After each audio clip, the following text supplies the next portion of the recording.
In this video, we'll guide you through troubleshooting your Active 2.0 unit if it experiences a delayed start, like this.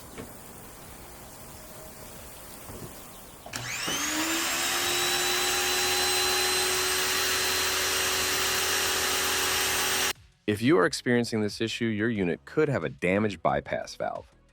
We will show you how to replace it.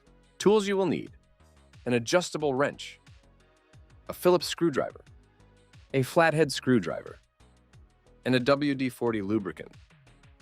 Before starting, ensure that the GFCI cord is unplugged to guarantee there's no power supply. Step 1.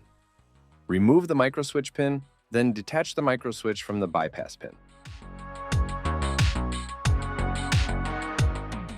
Step 2.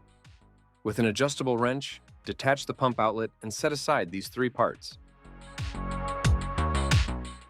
It's also a convenient time to inspect your O-ring components for any signs of damage. Step 3.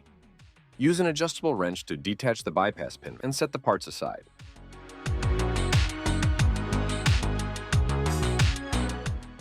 It's also a convenient time to inspect your O-ring components for any signs of damage, and make sure that there are no buildups or clog.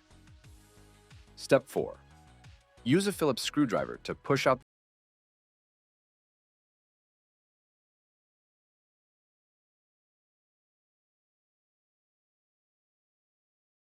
the bypass valve and the pump outlet components.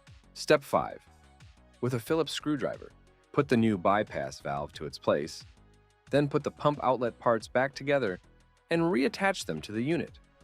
Tighten them first by hand, then give them a final tighten with an adjustable wrench. Step 6. Reattach the bypass pin component. Begin by hand tightening it, then use an adjustable wrench to ensure it's securely fastened. Step 7. Reattach the microswitch and secure the pin in place.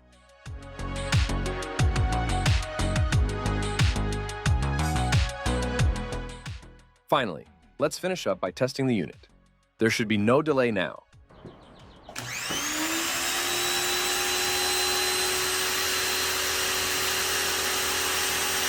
If you are still experiencing this issue, contact our customer support.